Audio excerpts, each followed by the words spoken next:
Dear students, आज का हमारा टॉपिक है real depth and apparent depth. अब हमारे पास अगला टॉपिक आया real depth and apparent depth. नया टॉपिक आने से पहले 4-5 क्वेश्चंस छूट रहे थे जिसको मैं करवा रहा हूं। ठीक है, अब आपके पास एक डेरिवेशन है रियल डेप्थ और एपरेंट डेप्थ। मैंने एक ये बीकर लिया, बीकर के अंदर ये लिक्विड रख दिया, टॉप वाली लेयर से लेकर बॉटम तक ये मेरे पास रियल डेप्थ है। कौन सी डेप्थ है? रियल डेप्थ है। अब ये मैंने बॉटम में एक कॉइन रख दिया। ये कॉइन मुझे कहां नजर आएगा? जिस पॉइंट पे नजर आएगा ऊपर से वहां तक के पॉइंट को हम एपरेंट डेप्थ बोलेंगे। अब मैंने अभी अभी आपको एक बात बताई कि अगर एक लाइट, देखो ये टॉप मोस्ट सरफेस है लिक्विड का, अगर मैं एक लाइट स्ट्रेट पास करवाता हूं, यहां से कैसे पास करवाता हूं, तो ये सरफेस के परपेंडिकुलर है, परपेंडिकुलर फॉल कर रही है तो लाइट कैसे निकल जाएगी? स्ट्रेट निकल जाएगी। ये वाला टॉप मोस्ट लेयर एयर को डेंसर मीडियम से सेपरेट कर रहा है, वहां पर अगर लाइट परपेंडिकुलर जाती है तो लाइट कैसे निकल जाएगी? स्ट्रेट निकल जाएगी। राइट, कॉइन से जो लाइट गई है वो कैसे निकल गई? स्ट्रेट निकल गई। अब मैंने क्या करा, कॉइन से लाइट को थोड़ा डेविएट करवा दिया, ये जा रही है लाइट ऐसे, ये आपके पास नॉर्मल, ये आपके पास एंगल ऑफ इंसिडेंस होगा क्योंकि जो स्ट्रेट लाइन होती है वो आपके पास नॉर्मल होती है।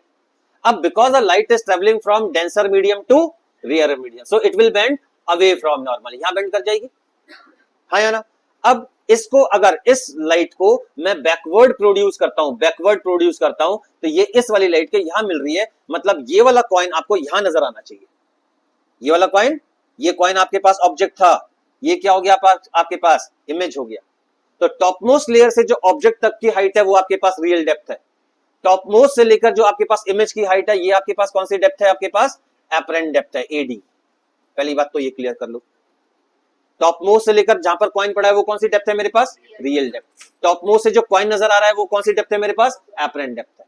ये इतना इस हिस्सा ये उठ गया, रेज हो गया। इसको क्या करेंगे, कैसे करेंगे, वो मैं अभी थोड़ी देर में बताऊंगा आपको। लेकिन आज का जो मेरे पास रिलेशन आने वाला है वो म्यू, आरडी और एडी के बीच में आने वाला है। What is mu? Refractive index. What is RD? Real depth. What is AD? Apparent depth. तो डेरिवेशन करने से पहले मैं आपको स्टार्टिंग में बता देना चाहता हूं कि mu is equal to real depth upon apparent depth वाला फॉर्मूला आना चाहिए मेरे पास। म्यू के कितने सारे अभी हम फॉर्म देख चुके हैं। म्यू इज इक्वल टू क्या होता है? सी बाई वी होता है। म्यू इज इक्वल टू क्या होता है? Sine I upon sine R होता है। Mu is inversely proportional to lambda भी होता है। ये 3 पॉइंट तो हम लास्ट क्लास में डिस्कस कर चुके थे। आज मेरे पास आने वाला है mu is equal to real depth upon apparent depth. अब इसको डिराइव कैसे करेंगे? इस फिगर में देखो, चैप्टर का नाम क्या है? Ray optics. रे ऑप्टिक्स का मतलब जब आप फिगर बनाते हो तो एरो बनानी जरूरी हो जाता है। फर्स्ट केस में मैंने एरो आपके पास ऐसे बनाया, इस तरीके से ऐसे, और सेकंड केस में ये एरो मैंने ऐसे बनाया। तो फिगर मुझे साफ बता रहा है लाइट किस मीडियम से किस मीडियम में जा रही है? डेंसर टू रेयरर जा रही है। डेंसर मीडियम को कौन सा मीडियम लेते हैं? 2। रेयरर को कौन सा लेते हैं? 1। तो because the light is travelling from denser medium to rarer medium, तो मैं यहां पर 1 म्यू 2 लिखूंगा या 2 म्यू 1 लिखूंगा, 2 म्यू 1 लिखूंगा। 2 mu 1 is equal to, second medium से फर्स्ट मीडियम में जा रहा हूं, सेकेंड मीडियम में यहां पर एंगल क्या बन रहा है तुम्हारे पास? आई, और ये वाला एंगल क्या होना चाहिए तुम्हारे पास? आर। इसका मतलब 2 mu 1 is equal to sine I upon sine R लिख सकता हूं मैं। What is the relation between 1 mu 2 and 2 mu 1? Both are inversely proportional. अगर मैं इसको 1 mu 2 लिखना चाहता हूं तो ये तुम्हारे पास sine r upon sine i हो जाएगा, कोई प्रॉब्लम वाली बात नहीं है। यस और नो? और 1 mu 2 को कभी कभी हम 1 mu 2 को हम सिंपल म्यू भी लिखते हैं। जहां जहां मैंने आपको म्यू बताया, mu is equal to 1 by sine C, mu is inversely proportional to lambda, mu is equal to C by V, वो सारे म्यू क्या है तुम्हारे पास? 1 mu 2 है। चलो जी, अब यहां पर थोड़ा सा और आगे बढ़ते हैं कि ये आपके पास नॉर्मल थी, ये आपके पास एंगल आर था, ठीक है, ये दोनों लाइन आपके पास पैरेलल है, ये ट्रांसवर्सल लाइन है, तो ये एंगल भी कितना होगा? आर होगा, हाँ या ना? टेक्निकल चीज है। इस पॉइंट का नाम मैं ए दे देता हूं, इस पॉइंट का नाम मैं ओ दे देता हूं, और इस पॉइंट का नाम मैं बी दे देता हूं। ए ओ बी, ए ओ बी, एक आपके पास आई ये रहा, आर आपके पास ये रहा। साइन आई की वैल्यू निकाल दो, साइन आर की वैल्यू निकाल दो। इस फिगर से अगर मैं कौन सा ट्राइंगल ले रहा हूं बेटा? मैं इन ट्राइंगल एओबी, एओबी में अगर मैं साइन आई निकालता हूं कितना आएगा? Sine I is equal to perpendicular upon hypotenuse, ये आपके पास एंगल आई है। परपेंडिकुलर होगा BO, यस और no? Sorry sorry sorry, perpendicular होगा आपके पास AB और हाइपोटेन्यूज क्या होगा आपके पास BO। साइन R निकालूंगा से कौन सा ट्राइंगल निकाल रहा हूं साइन R के लिए? AIB। कौन सा ट्राइंगल ले रहा हूं? Triangle AIB। देखो ये आपके पास I वाला पॉइंट था, AIB वाले ट्राइंगल में साइन R की वैल्यू निकाल रहा हूं। अगेन परपेंडिकुलर अपॉन हाइपोटेन्यूज क्या हो जाएगा आपके पास? AB upon BI। ये जो वैल्यू 2, ये है वैल्यू 3, 2 और 3 दोनों 1 में पुट कर दो तो मेरे पास mu is equal to sine R का मतलब है AB upon BI into AB upon BO, तो ये BO अपॉन AB उल्टा हो जाएगा, AB से AB कैंसिल हो गया, mu is equal to BO upon BI आ गया। यस और नो? BO ये वाली डिस्टेंस, BI ये वाला डिस्टेंस। अब प्रैक्टिकली क्या होता है? ये B point is very close to A। Practically B is very close to A के पास में होगा। इसका मतलब ये जो OB डिस्टेंस है ये रफली किसके इक्वल होगा? OA के इक्वल होगा। ये जो IB है ये रफली किसके इक्वल होगा? तो ये जो मेरे पास OB है ये किसके रफली इक्वल होगा? OB इज रफली इक्वल टू OA। यस और नो बच्चे? और IB किसके इक्वल होगा? AI A के इक्वल। ठीक है, हाँ या ना? इसलिए जो रिफ्रैक्टिव इंडेक्स का फॉर्मूला है mu is equal to BO की जगह क्या ले सकते हो? OA। BI की जगह क्या ले सकते हो? IA। AO कौन सी डेप्थ है? AI कौन सी डेप्थ है? तो this is equal to real depth upon mu is equal to real depth upon, समझ में आई सारी बातें?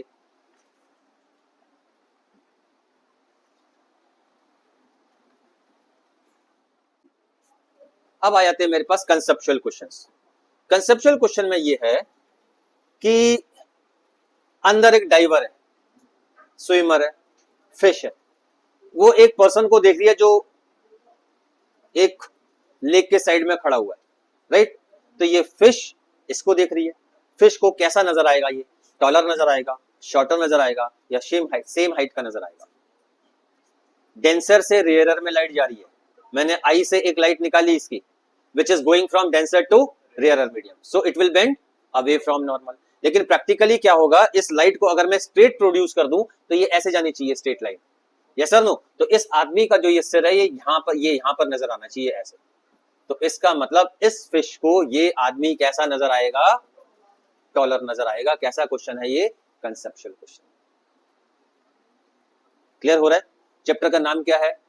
रे डायग्राम से करना पड़ेगा। और अभी तो हलवा चल रहा है। क्या चल रहा है? हलवा। टॉपिक्स आने बाकी हैं। संडे से थोड़ा थोड़ा एहसास होगा कि हाँ यार ये रे ऑप्टिक्स जो है बड़ा खतरनाक चैप्टर है। इसमें आदमी को फिश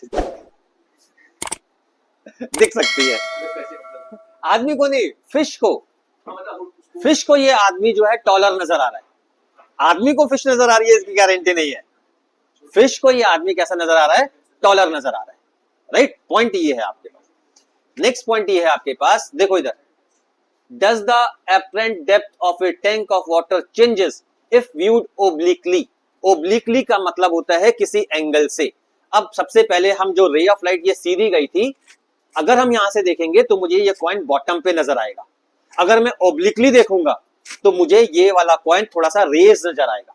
यस और नो? पहले यहां था, अब ये यहां पर आ गया। अगर मैं ओब्लिकली देखता हूं तो अपरेंट डेप्थ पहले से इंक्रीज हो गया या डिक्रीज हो गया या सेम रहेगा?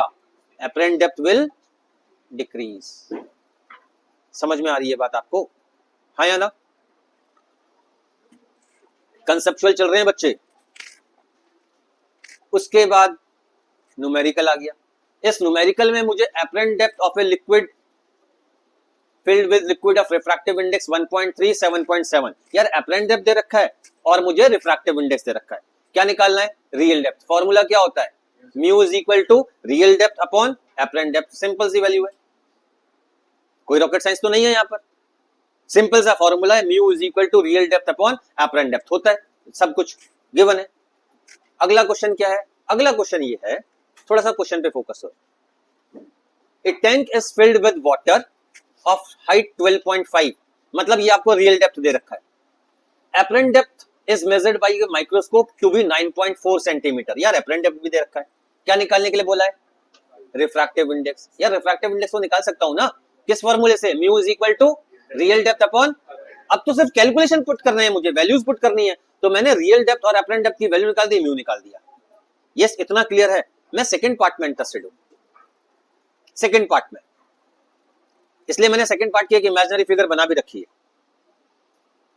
If the water is replaced by a liquid of refractive index 1.63, पहले रिफ्रैक्टिव इंडेक्स कितना था? 1.33, अब मैंने लिक्विड चेंज कर दिया, रिफ्रैक्टिव इंडेक्स कितना हो गया? 1.63, up to the same height, मतलब रियल डेप्थ सेम रखी है, राइट? रियल डेप्थ क्या रखी है? सेम, और म्यू 1.33 की जगह कितना हो गया? 1.63। मुझे क्या निकालना है? Apparent depth. एपरेंट डेप्थ निकाल दूंगा, तो यहां से तुम्हारे पास एपरेंट डेप्थ आ जाएगा। In the second case apparent depth 7.67 आ गया। पहले एपरेंट डेप्थ कितना था, अब एपरेंट डेप्थ कितना आ गया?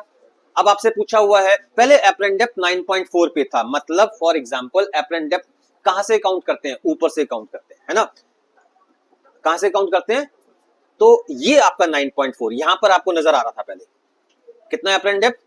पहले माइक्रोस्कोप यहां रखा हुआ है, अब लिक्विड आपने चेंज कर दिया, अब एपरेंट डेप्थ कितना नजर आ रहा है? अब आपको 7.6, मतलब लिक्विड यहां नजर आ रहा है, अब माइक्रोस्कोप यहां है। यस और नो? आपको यहां से लेकर इतना हाइट ऊपर अपना माइक्रोस्कोप करना पड़ेगा, तो वही तो पूछ रहा है, by what distance would the microscope have to be move to focus the needle? कितना डिस्टेंस मुझे माइक्रोस्कोप को हटाना ऊपर करना पड़ेगा? कितना करना पड़ेगा? 9.4 माइनस, लैंग्वेज को समझने की जरूरत है। समझ में आ रही है बात? जब पहले आपको एपरेंट डेप्थ 9.4 दे रखा था, मैंने ये इमेजिन कर दिया ये है 9.4, अब लिक्विड चेंज करा, हाइट भी सेम रखा, एपरेंट डेप्थ कितना हो गया? 7.6, ये हो गया 7.6। पहले माइक्रोस्कोप यहां रखा हुआ था, अब मैं माइक्रोस्कोप को इतना ऊपर ले जाऊंगा, तो भाई साहब इतने में से इतना माइनस कर दिया, उतना डिस्टेंस आ गया मेरे पास। समझ में आ रहा? ऐसे बहुत सारे क्वेश्चंस आपके सामने आने वाले हैं, और ये आपका एनसीईआरटी का अनसॉल्व्ड क्वेश्चन है, तो लैंग्वेज को पकड़ने की जरूरत है। ठीक है, अगला क्वेश्चन देखो, ये था आपके पास रियल डेप्थ, ये है आपके पास एपरेंट डेप्थ। थर्ड टाइम बोल रहा हूं, हाइट कहां से मेजर करोगे? Top most layer of the liquid से। ऑब्जेक्ट यहां रखा हुआ है, तो टॉप मोस्ट से ये रियल डेप्थ, इमेज ये नजर आ रही है, यहां से ये बेंड करवा दिया था, एपरेंट डेप्थ। तो भाई साहब रियल डेप्थ में से ये वाली डेप्थ माइनस करूंगा तो ये वाला पार्ट नजर आएगा, विच इज कॉल्ड, तो इसका मतलब normal shift is equal to real depth minus, समझ में आ रही है बात? अब इसी टॉपिक पर आपके पास एक क्वेश्चन आने वाला है, ये रहा क्वेश्चन, मैंने एक इमेजिनरी फिगर बना रखी है। A small pin fixed on a table viewed from a distance of 50 centimetre, 50 centimetre आपको रियल हाइट दे दी, रियल डेप्थ दे दी, ये फिक्स कर दिया pin. by what distance would the pin would appear to be raised from the same point through a 15 centimetre thick glass slab? अगर मैं ग्लास स्लैब रख देता हूं, कितने सेंटीमीटर का? 15 centimetre, I am sorry, real depth 15 centimetre है, real depth कितनी है? अब इस पिन के ऊपर मैंने एक ग्लास स्लैब रख दिया, अब ये मुझे कितना ऊपर उठा हुआ नजर आएगा? कितना ऊपर उठा हुआ नजर आएगा, मतलब मुझे कौन सी शिफ्ट निकालनी है? Normal shift, which is equal to real depth minus, अच्छा रियल डेप्थ कितना है इस क्वेश्चन के अंदर? Thickness of the glass slab. अगर मैं इस पूरे को एक ग्लास स्लैब ले लूं, क्योंकि ये सारा पूरा लिक्विड से कन्वर्ट है, कवर है, तो ये ग्लास स्लैब हो गया ना। Real depth is the thickness of this beaker, yes और नो? तो यहां पर जो थिकनेस है वो तुम्हारे पास कितना है? 15 सेंटीमीटर। रिफ्रैक्टिव इंडेक्स मुझे ग्लास का दिया हुआ है, रियल डेप्थ दिया हुआ है, रियल और रिफ्रैक्टिव इंडेक्स दिया हुआ है, क्या निकाल लूंगा? एपरेंट डेप्थ निकाल लूंगा, यस और नो? और मुझे कितना रेस नजर आएगा, कैसे निकालूंगा? रियल डेप्थ माइनस, समझ में आया? 5 सेंटीमीटर नॉर्मल शिफ्ट कितना आ रहा है? 5 सेंटीमीटर आ रहा है, टाइम से पहले ही आपने बता दिया, तो नॉर्मल शिफ्ट मेरा कितना आ रहा है? 5 सेंटीमीटर। क्वेश्चन की लैंग्वेज समझ में आ रही है? ये मैं फिर लास्ट बार बोल रहा हूं, चैप्टर का नाम क्या है? अभी हलवा चल रहा है आपका। उसके बाद नेक्स्ट आ जाता है, देखो मैंने एक फिगर बना दी, गलती कर दी, लेकिन लैंग्वेज देखो। A microscope is focus on A dot at the bottom, भाई साहब यहां पर माइक्रोस्कोप रखा हुआ है डॉट पर, बॉटम पे। Some oil is poured into the beaker to a height of y, ये बीकर तक हाइट मैंने y पे रखा हुआ है। Found to raise the microscope through a vertical distance x, जो आपका जो डॉट था वो कितना हाइट पर ऊपर उठ गया, x डिस्टेंस पर ऊपर उठ गया, यस और no. Express refractive index, mu is equal to real depth upon real depth is y, what about apparent depth, and what this x is known as normal shift। Picture clear हो रही है, good. अगर picture clear हो रही है तो बहुत अच्छी बात है, क्योंकि real depth upon apparent depth होता है। रियल डेप्थ आपका ये y है और अपरेंट डेप्थ आपका ये वाला पार्ट है, अपरेंट डेप्थ आपका ये वाला पार्ट है, which is equal to y minus x। Clear. velocity of light in liquid is 1.8 into 10 की पावर मीटर पर second. velocity of light in liquid, c या v, v। ये इन चीजों, छोटी छोटी चीजों को ध्यान में रखना होता है। How much, find how much the bottom of the vessel containing this liquid appear to be raised if the depth of the liquid is 25 centimetre. Depth का मतलब रियल डेप्थ दे रखा है ना, कितना रेज हो, how much the bottom of the liquid vessel this appear to be raised, कितना ऊपर उठाइए, कितना, यार आपको v दे रखा है, mu is equal to, c की वैल्यू मालूम है, v की वैल्यू मालूम है, क्या निकल जाएगा तुम्हारे पास, म्यू आ जाएगा, आ जाएगा। Mu is equal to real depth upon, mu is equal to real depth upon apparent depth, mu is equal to real depth upon apparent depth. तो यहां से मेरे पास अपरेंट डेप्थ निकलेगा, रियल डेप्थ कितना है मेरे पास, कुछ 25, अपरेंट डेप्थ कितना आया, क्या ये फाइनल आंसर है, क्या ये फाइनल आंसर है, मुझसे क्या पूछा है, नॉर्मल शिफ्ट पूछा है। समझ में आ रही है बात, तो नॉर्मल शिफ्ट आप खुद निकाल दोगे, आप खत्म क्लास।